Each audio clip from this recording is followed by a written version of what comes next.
వరుస ఫ్లాప్లు వస్తున్నప్పుడు కూడా మొండిగా ముందుకు వెళ్తామంటే కుదరదు. ఇప్పుడున్న పోటీలో ఖచ్చితంగా హిట్ కొడితేనే రేస్లో ఉంటారు. అది ఎంత పెద్ద హీరో అయినా. అందుకే రవితేజ ప్లాన్ మార్చేస్తున్నారు. ఫ్లాప్స్ రాగానే న్యూ ప్లానింగ్ రెడీ చేస్తున్నారు. 2024లో 3 రిలీజ్లు ప్లాన్ చేస్తున్న ఈయన కొత్త ప్రణాళికతోనే రాబోతున్నారు. మరి అదేంటి? ధమాకా తర్వాత ఫామ్ లోకి వచ్చినట్టే కనిపించారు రవితేజ. వెంటనే వాల్తేరు వీరయ్య కూడా హిట్ అవటంతో మాస్ రాజా మళ్లీ దారిన పడ్డాడులే అని పండగ చేసుకున్నారు ఫ్యాన్స్. కానీ వాళ్ల ఆనందం మూన్నాళ్ల ముచ్చటే అయింది. సమ్మర్లో రావణాసుర, ఈ మధ్య టైగర్ నాగేశ్వరరావు సినిమాలు మళ్లీ రవితేజని ఫ్లాపుల్లోకి నెట్టేశాయి. దాంతో రేస్లో మళ్లీ వెనకపడ్డారు ఈ సీనియర్ హీరో. వరుసగా ఫ్లాప్లు రావటంతో ఫ్యూచర్ ప్రాజెక్ట్స్ విషయంలో రవితేజ ప్లానింగ్ మార్చేశారు. నిన్న మొన్నటి వరకు అప్కమింగ్ దర్శకులు, కొత్త వాళ్లతో పనిచేసిన ఈయన కొన్నాళ్లు వాళ్లకి బ్రేక్ ఇవ్వాలని చూస్తున్నారు.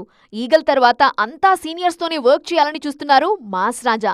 ఈ నేపథ్యంలోనే తనకు గతంలో మిరపకాయ లాంటి హిట్ ఇచ్చిన హరీష్ శంకర్ తో సినిమాకి కమిట్ అయ్యారు రవితేజ.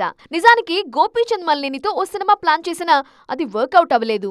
కొన్ని అనివార్య కారణాలతో గోపీచంద్ సినిమాను వాయిదా వేశారు మైత్రి మూవీ మేకర్స్.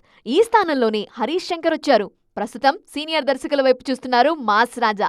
అందుకే గోపీచంద్ సినిమా ఆగిపోయినా వెంటనే హరీష్ శంకర్ తో మిస్టర్ బచ్చన్ కి ఓకే చెప్పారు. హరీష్ శంకర్ తరువాత కూడా రవితేజ చూపులన్నీ అనుభవం ఉన్న దర్శకుల వైపే వెళుతున్నాయి. ఈ క్రమంలోనే కలర్ ఫోటో సందీప్ రాజుతో ఓ సినిమా ఉంటుందని చాలా కాలంగా ప్రచారం జరుగుతున్నా అప్డేట్ లేదు.